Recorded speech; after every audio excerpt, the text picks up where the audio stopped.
Assalamualaikum warahmatullahi wabarakatuh. Kami dari kelompok 3 Teknik Penulisan Karya Ilmiah. Di sini kami akan mempresentasikan tentang paragraf dalam sebuah karya tulis. Kelompok kami yang beranggotakan 1. Arina Dwi Fasya dengan NIM 12631021267. Yang kedua, Yasinta Maulidina Putri dengan NIM 12631021245. Yang ketiga, Dina Suryani dengan NIM 12631021373. Yang keempat, Dewi Alifatul Wasiah dengan NIM 12631021380. Yang kelima, Samrotur Yasah dengan NIM 12631021378.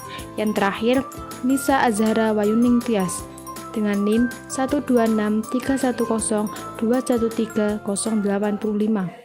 Yang pertama, kita akan membahas tentang pengertian paragraf. Paragraf adalah salah satu komponen utama yang wajib ada dalam sebuah karya tulis utuh.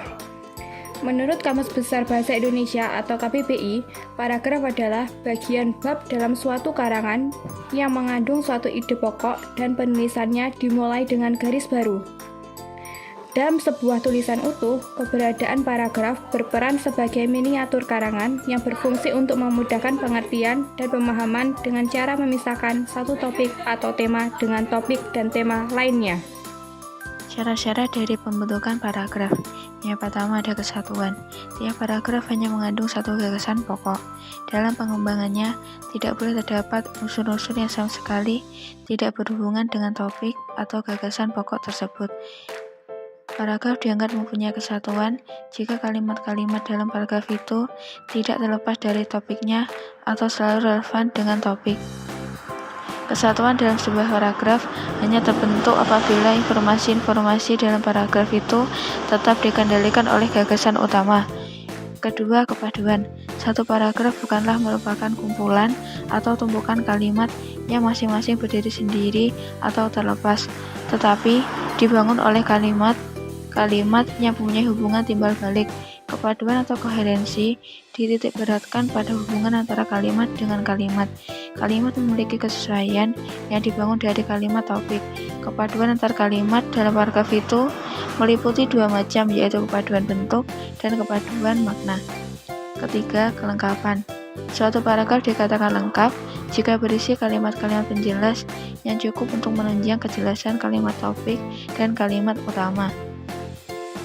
Sebaliknya, suatu paragraf dikatakan tidak lengkap jika tidak dikembangkan atau hanya diperluas dengan pengulangan-pengulangan. Kelengkapan paragraf ini diperlukan sebab informasi yang disampaikan dapat tuntas. Untuk itu, kalimat-kalimat pendukung harus dapat memberikan kejelasan kalimat topik. Paragraf dapat dikatakan memiliki kelengkapan jika kalimat topiknya dapat dikembangkan dengan pendukung yang cukup. Yang selanjutnya adalah jenis-jenis paragraf. Jenis-jenis paragraf diantaranya 1. Paragraf deduktif. Paragraf ini memiliki kalimat topik pada awal paragraf dan kalimat pengembang atau penjelas terletak pada kalimat-kalimat berikutnya. Yang kedua, paragraf induktif. Paragraf yang memiliki kalimat topik terletak pada akhir paragraf. Artinya, awal paragraf berisi gagasan pengembang dan diakhiri dengan gagasan dasar. Yang ketiga, paragraf kombinasi. Paragraf yang memiliki dua kalimat topik yang terletak di awal dan akhir paragraf. Dua kalimat topik itu memiliki dua gagasan yang sama. Kalimat-kalimat pengembang atau penjelas terletak di antara dua kalimat topik itu. Yang keempat, paragraf deskriptif. Paragraf yang tidak memiliki kalimat topik dan kalimat pengembang. Semua kalimat yang terdapat dalam paragraf termasuk kalimat topik. Berikutnya adalah karakteristik paragraf. Karakteristik paragraf diantaranya 1. Kalimat awalnya terletak agak ke dalam. 5 ketukan spasi untuk jenis karangan yang biasa. 2. Paragraf memakai pikiran utama yang dinyatakan dalam kalimat topik. 3. Adanya kalimat topik, kalimat pengembang, dan kalimat penjelas. 4. Setiap paragraf mengandung makna, pesan pikiran, ide pokok pikiran, atau ide pokok yang relevan dengan ide pokok keseluruhan karangan. 5. Paragraf umumnya dibangun oleh sejumlah kalimat. 6. Paragraf adalah satu kesatuan ekspresi pikiran. 7. Paragraf adalah kesatuan koheren dan padat. 8. Kalimat-kalimat paragraf tersusun secara logis dan sistematis. Selanjutnya, penulisan paragraf dalam karya tulis.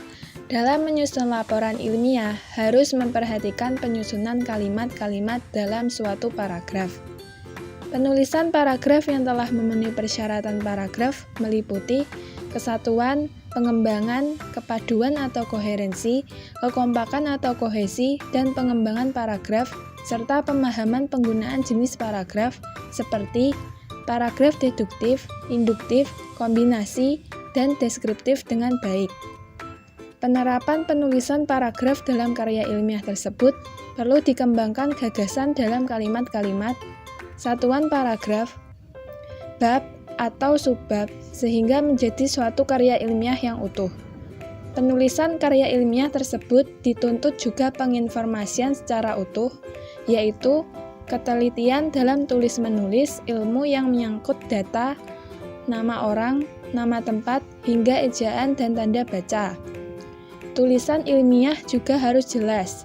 Semua data yang diperlukan dikemukakan sesuai dengan proporsinya.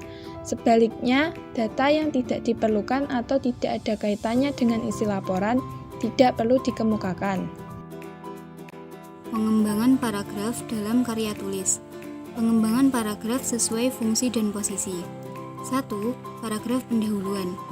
Paragraf pendahuluan harus mampu menarik perhatian, memberi harapan kepada pembaca, serta membangun penalaran pembaca untuk menyelesaikan pembacaan. 2. Paragraf isi. Paragraf isi adalah paragraf yang berisi uraian atau inti persoalan yang dijabarkan dalam batang tubuh tulisan. Fungsi paragraf isi yaitu sebagai pembawa berbagai uraian atau penjelasan ide-ide pokok yang disampaikan oleh penulis, dan mempertahankan perhatian pembaca. Apabila seseorang telah selesai membaca paragraf isi serta paham terhadap isinya, maka dapat dikatakan ia telah menguasai karya ilmiah tersebut. 3. Paragraf penyimpul. Paragraf penyimpul berisi tentang pernyataan penutup yang ditulis berdasarkan argumen penulis. Paragraf penyimpul dapat berisi mengenai pokok-pokok ilmiah atau politis, tulisan kontroversial, dan lain-lain. Pengembangan paragraf sesuai persyaratannya. 1. Kelengkapan unsur. Suatu paragraf harus terdiri dari kalimat topik dan kalimat-kalimat penunjang. Dengan demikian, paragraf dapat mengungkapkan satu pikiran yang lengkap dan dapat dipahami oleh pembaca. 2. Kesatuan. Suatu paragraf dikatakan utuh apabila dalam paragraf itu terdapat hanya satu ide pokok. Kalimat-kalimat yang terdapat dalam paragraf merupakan penjabaran terhadap ide pokok. Apabila paragraf tersebut ada satu saja gagasan yang menyimpang terhadap ide pokok, maka paragraf tersebut dapat dikatakan tidak memiliki kesatuan. 3. Keruntutan paragraf. Ide-ide dalam paragraf harus disusun berurutan dan sistematis, sehingga dapat memudahkan pembaca dalam memahami pesan-pesan yang disampaikan dalam paragraf tersebut. 4. Koherensi. Paragraf yang koheren adalah paragraf yang kalimat-kalimatnya terjalin secara erat. Pola pengembangan paragraf. Beberapa pola yang dapat dipakai untuk mengembangkan paragraf antara lain: 1. Klimaks dan antiklimaks. 2. Sudut pandang. 3. Perbandingan dan pertentangan. 4. Analogi. 5. Contoh. 6. Proses. 7. Sebab akibat. 8. Umum khusus. 9. Klasifikasi. Dan yang ke-10, definisi luas. Pengembangan dalam karya tulis ilmiah haruslah memenuhi beberapa unsur yang ada. Berikut adalah unsur-unsur yang harus dipenuhi dalam pengembangan karya tulis. 1. Ide pokok atau ide utama. 2. Kalimat pokok atau kalimat utama. 3. kalimat-kalimat penjelas. 4. Kalimat penegas. 5. Unsur-unsur transisi. Sekian presentasi dari kelompok kami. Bila ada kurang lebihnya mohon dimaafkan. Dan kami ucapkan terima kasih kepada teman-teman yang sudah mendengarkan presentasi dari kelompok kami. Sekian, wassalamualaikum warahmatullahi wabarakatuh.